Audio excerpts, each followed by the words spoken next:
Interseccionalidade, uma palavra bem grande, eu sei, tem tipo 9 sílabas, mas parece muito mais difícil do que na verdade é. E que melhor sítio para fazermos o primeiro episódio, senão aqui no Salão Nobre da Casa da Democracia, onde ainda hoje se penduram pinturas como celebração ao colonialismo e à escravatura. Peço-vos compreendam se me engasgar alguma vez durante o vídeo, mas estou um bocado enjoada porque há.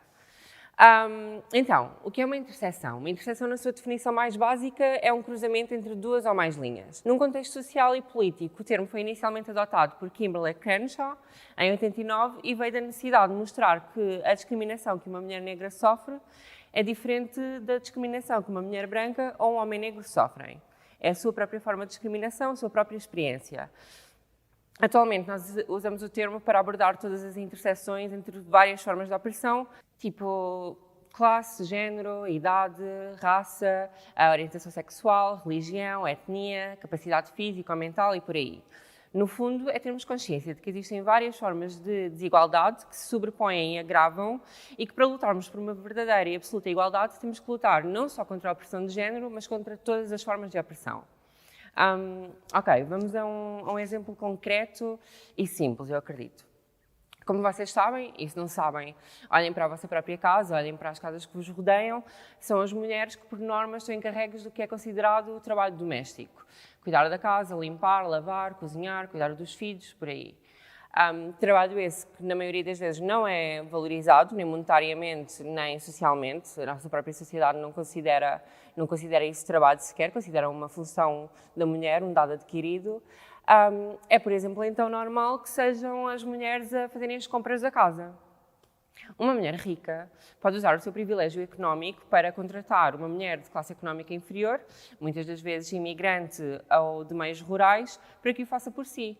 Ou, por exemplo, sei lá, fazê-lo de carro. Pronto, eu sei que não é preciso ser rica para ter um carro, tipo hoje em dia, mas a verdade é que os meus pais só tiveram um carro quando eu tinha uns 16 ou 17 anos e até aí sempre conheci a minha mãe a carregar sacos cheios de compras, garrafões de água, a fazer distâncias longuíssimas. Portanto, é uma realidade que existe, de facto.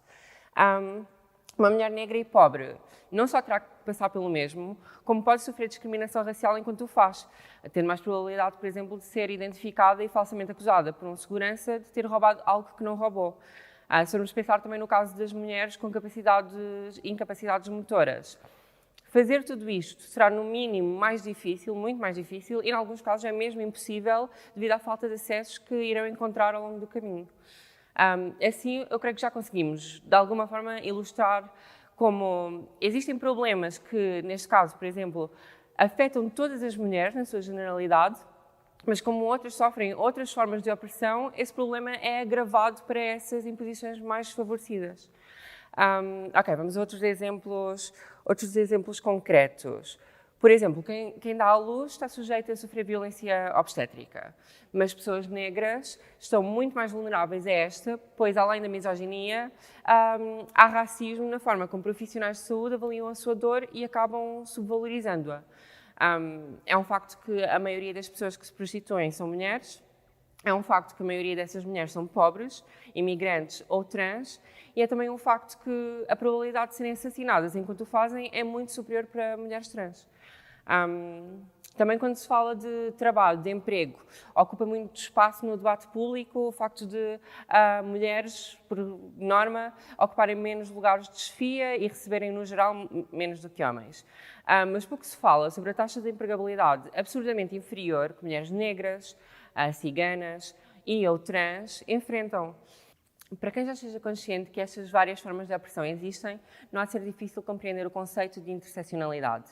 E, pelo que me venho a perceber ao longo dos últimos anos, mesmo a aversão que os conservadores sentem relativamente à palavra não tem tanto a ver com a sua definição propriamente, mas com a sua prática, com o que exige deles e da sociedade no geral.